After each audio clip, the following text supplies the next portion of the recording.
ऐसा लगता है कि राहुल गांधी प्रधानमंत्री नरेंद्र मोदी को चिढ़ाने की कोशिश कर रहे हैं। और जब मैं ये कह रहा हूं कि राहुल गांधी मोदी को चिढ़ाने की कोशिश कर रहे हैं, इसका मतलब क्या है? दरअसल प्रधानमंत्री नरेंद्र मोदी पर आरोप लगते रहे कि वो पत्रकारों के सवाल से भागते हैं, डरते हैं, उनका सामना नहीं करते हैं, प्रेस कॉन्फ्रेंस नहीं करते हैं। ये लगातार प्रधानमंत्री नरेंद्र मोदी पर आरोप लगते रहे और उन्होंने एक भी प्रेस कॉन्फ्रेंस नहीं की है, ना देश में ना विदेश में। लेकिन ये तस्वीर आप देखिए, ये तस्वीर आप देखिए, ये तस्वीर निकल करके सामने आई है ब्रिटेन से। राहुल गांधी और राहुल गांधी के साथ में ये जो यहां पर तमाम शख्स आपको नजर आ रहे हैं, ये कोई कांग्रेस पार्टी के कार्यकर्ता या राहुल गांधी के लिए ताली बजाने वाले, थाली बजाने वाले नहीं है। ये ब्रिटेन के अंदर अलग अलग मीडिया समूह के कोरेस्पोंडेंट हैं जो प्रेस कॉन्फ्रेंस के अंदर मौजूद थे।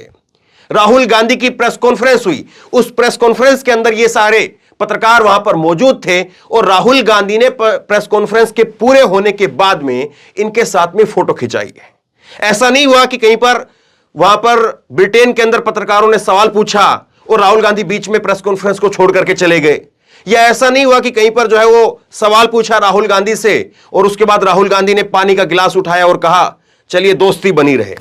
वो करण थापर का इंटरव्यू याद आ रहा आपको? तो ये राहुल गांधी का वहां पर प्रेस कॉन्फ्रेंस हुई और उसके बाद में पत्रकारों ने वो राहुल गांधी के साथ फोटो खिंचाई है। और मैं आपको ये ट्वीट दिखाता हूं, ये आप अंग्रेजी के अंदर ट्वीट देखिए। ये पूनम जोशी हैं और ये कौन है मैं आपको बताऊंगा, लेकिन पहले इनका ट्वीट आप देखिए। पूनम जोशी है और ये कह रही हैं कि एक शख्स के साथ में, एक ऐसे शख्स के साथ में जो है वो शाम बिताने का मौका मिला है, एक दिलचस्प शाम रही उसके साथ में, जो पत्रकारों के सवालों का सामना करता है, उससे कतराता नहीं है, और यहां तक कि जब उसकी आलोचना हो तब भी। यह जो है एक पत्रकार ने लिखा जो उस प्रेस कॉन्फ्रेंस के अंदर मौजूद था। और ये पत्रकार कहां की है? अब कोई कहेगा बीबीसी की होगी और इसीलिए जो है वो बीबीसी का तो कनेक्शन है, बीबीसी का राहुल के साथ कनेक्शन है, बीबीसी को राहुल फंडिंग करता है, कांग्रेस फंडिंग करती है, इसलिए वो ये बात कहेंगे। नहीं, आप ये ट्विटर का बायो आप देखिए, ये पूनम जोशी का जो है वो बायो मैं आपको दिखा रहा हूं। और ये जो है यूके ईयू की कोरेस्पोंडेंट है, यूके ईयू में कोरेस्पोंडेंट है एबीपी न्यूज की। एक तरफ यहां पर रूबिका लियाकत, वो कहती है साहब कौन सा टॉनिक लेते हो, थकते क्यों नहीं हो आप? और एक तरफ जो है, दूसरी तरफ एबीपी न्यूज के कोरेस्पोंडेंट यूके के अंदर, वो राहुल गांधी के लिए क्या कह रही है कि आलोचना करने पर भी वो कतराते नहीं। तो देखिए फर्क, आप देखिए। अब राहुल गांधी ने क्या कुछ कहा है इसको लेकर के आप देखिए। इंडियन जर्नलिस्ट एसोसिएशन के साथ में बातचीत हुई है और इस बातचीत में मैंने भारत यात्रा के दौरान क्या कुछ सीखा, क्या कुछ मेरे अनुभव रहे, वो मैंने शेयर किए। और उसके साथ साथ मैंने इस यात्रा के अंदर वहां पर एक ऐसी मीडिया को देखा जो आजाद है, निष्पक्ष है, और ऐसी मीडिया जो पूरी दुनिया भर में लोकतंत्र की नींव को डालती है। यह राहुल गांधी का कोट है। अब देखिए किस तरह से जो है यहां की मीडिया राहुल गांधी के बारे में और विपक्ष के तमाम नेताओं से और कांग्रेस पार्टी से कहती है कि कैसे जो है आप मोदी का सामना करेंगे, मोदी इतने शक्तिशाली के नेता हैं, मोदी इस तरह से है, उस तरह से है। लेकिन आप सोचिए और आप समझिए कि राहुल गांधी को लेकर के जो यहां पर कहा जाता है कि देखिए राहुल गांधी ने वहां पर अपमान कर दिया, राहुल गांधी ने देश का अपमान किया, लेकिन यहीं के मीडिया समूह के पत्रकार जो वहां पर राहुल गांधी के साथ में हैं, जो उनके इस दौरे को कवर कर रहे हैं, 10 दिनों तक लगातार वहां पर हैं साथ में, वो कह रहे हैं कि एक शानदार व्यक्ति है राहुल गांधी, और राहुल गांधी एक ऐसे व्यक्ति है जो उनकी आलोचना करे तब भी वो घबराते नहीं है। और यहां पर कैसे जो है वो लड्डू बांटे जाते हैं, कैसे कहा जाता है कि देखिए साहब राहुल गांधी ने कैसे अपमान कर दिया। तो सोचिए जरा आप इस बात को, और जरा एक बात वो सोचिए आप, राहुल गांधी को लेकर के जब कहा जा रहा है कि उन्होंने देश का अपमान कर दिया है, ये कर दिया है, वो कर दिया है, मैं आपसे एक सवाल पूछता हूं कि देश की आलोचना करना, सरकार की आलोचना करना और राजनीतिक आलोचना करना, इन 3 चीजों को आप समझते हैं? अगर आप इन 3 चीजों को समझते हैं तो फिर आपको बात आसानी से समझ में आएगी। देश की आलोचना करना मतलब कि देश की आलोचना करना, लेकिन आप जब विदेशी धरती पर हैं और आप किसी पॉलिटिकल पार्टी के प्रतिनिधि के रूप में गए हैं, राहुल गांधी आज देश के प्रधानमंत्री बनकर के वहां नहीं गए हैं, राहुल गांधी भारत का प्रतिनिधित्व नहीं कर रहे हैं, राहुल गांधी कांग्रेस पार्टी के लीडर के हैसियत से वहां गए हैं। और वहां पर जब उनको इंट्रोड्यूस किया जा रहा है, वहां पर जब उनको इंट्रोडक्शन दिया जा रहा है, तब बताया जा रहा है कि ये कांग्रेस पार्टी के नेता है, पूर्व अध्यक्ष हैं, ये बताया जा रहा है। वहां पर यह नहीं कहा जा रहा कि ये भारत के प्रधानमंत्री हैं, भारत का प्रतिनिधित्व करने के लिए यहां पर आए हैं। कोई सरकारी कार्यक्रम नहीं है वहां पर। वो राहुल गांधी का निजी कार्यक्रम है, कांग्रेस पार्टी का निजी कार्यक्रम है, और निजी कार्यक्रम के अंदर वो वही बात बोल रहे हैं जो यहां पर बोलते हैं। जो यहां पर मोदी सरकार की आलोचना करते हैं, वहीं पर वो सारी बात वो कह रहे हैं। अब आप जरा एक बात को बताइए, क्या यहां पर आपने देखा है कि नरेंद्र मोदी वो राहुल गांधी की खूब प्रशंसा करें, खूब बड़ाई करें कि राहुल गांधी बहुत अच्छे नेता है, बहुत जबरदस्त नेता है, बहुत काबिल नेता है?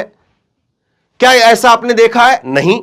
लेकिन प्रधानमंत्री नरेंद्र मोदी जब प्रधानमंत्री के तौर पर जब वहां पर जाते हैं विदेशी धरतियों पर, तब वहां पर भारत का प्रतिनिधित्व करते हैं और तब कहते हैं कि 70 साल में कुछ नहीं हुआ, 70 साल के बाद में हम ये कर रहे हैं, ये कर रहे हैं और ये करेंगे, ये करेंगे।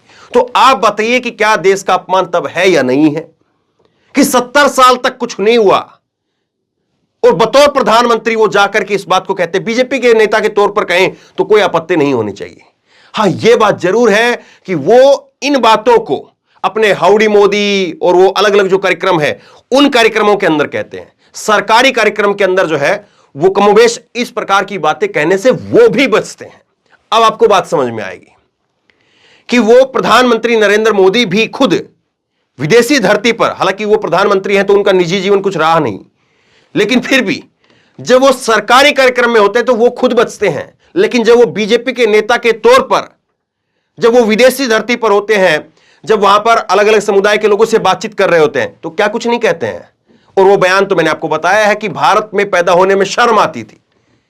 तो ये जो है वो लाइन खींचने वाली बात है। और याद करिए उस दौर को भी जब अटल बिहारी वाजपेयी को भी राजीव गांधी ने भारत के प्रतिनिधित्व के तौर पर भेजा था, तो फिर वो सरकारी था। वहां पर वो जो बात कहते तो फिर वो भले ही विपक्ष के नेता थे लेकिन उस सरकार की तरफ से गए थे। क्या राहुल गांधी के इस कार्यक्रम का खर्चा सरकार ने उठाया है? क्या राहुल गांधी वहां पर कोई सरकारी कार्यक्रम के तहत गए हैं? बताइए जरा इस बात को। और किस तरह से जो है वो मीडिया में नैरेटिव सेट किया जाता है कि देखिए राहुल गांधी वहां पर बेइज्जती कर रहे हैं, अपमान कर रहे हैं, और जबकि जो मीडिया कॉरेस्पोंडेंट वहां पर राहुल गांधी के साथ में 24 घंटे है, लगातार 10 दिनों का उनका कार्यक्रम को कवर कर रहे हैं, वो कह रहे हैं कि एक शानदार व्यक्ति है और आलोचना करने से डरते नहीं, घबराते नहीं है। तो सोचिए जरा किस तरह से जो है वो चीजें चल रही है और किस तरह से चीजें होती हैं। और राहुल गांधी का जो आप बॉडी लैंग्वेज देख रहे हैं, जो तस्वीरों में आपको नजर आ रही है, राहुल गांधी ऐसा लग रहा है कि अपने आप को एक दोबारा से एक नए नेता के तौर पर स्थापित करने की कोशिश कर रहे हैं। इसमें वो कितना कामयाब हो पाएंगे, लोगों से कितना कनेक्ट हो पा रहे हैं, उनका मैसेज कितने लोगों तक जा पा रहा है, कितने लोगों तक वो खुद जाकर के बात कर पाते हैं भारत जोड़ो यात्रा के दौरान की। लेकिन अभी भी साल भर का वक्त और है और 2024 में जनता उनको फिर किस तरह से देखती है, तो सवाल ये है। तो बहरहाल राहुल गांधी की प्रेस कॉन्फ्रेंस को लेकर के क्या वाकई वो मोदी के ऊपर एक प्रेशर क्रिएट कर रहे हैं कि आप भी प्रेस कॉन्फ्रेंस करिए? और क्या आपको लगता है कि मोदी भी इसी तरह से अगर भारत में ना सही तो कम से कम विदेश में ही सही कोई प्रेस कॉन्फ्रेंस करेंगे? आप क्या सोचते हैं? नीचे कमेंट बॉक्स में लिख करके मुझे जरूर बताइए। इस वीडियो को खूब शेयर कीजिए और इसी तरह तमाम खबरों के लिए ऑनलाइन न्यूज इंडेक्स सब्सक्राइब कीजिए। साथ में जो बेल आइकन है घंटी उसको जरूर दबाइए ताकि जैसे कोई खबर अपलोड करें उसकी नोटिफिकेशन सीधे सबसे पहले आपको मिल सके। धन्यवाद। इस खबर को अभी लाइक करें, शेयर करें, अभी चैनल को सब्सक्राइब करें और घंटी जरूर दबाएं।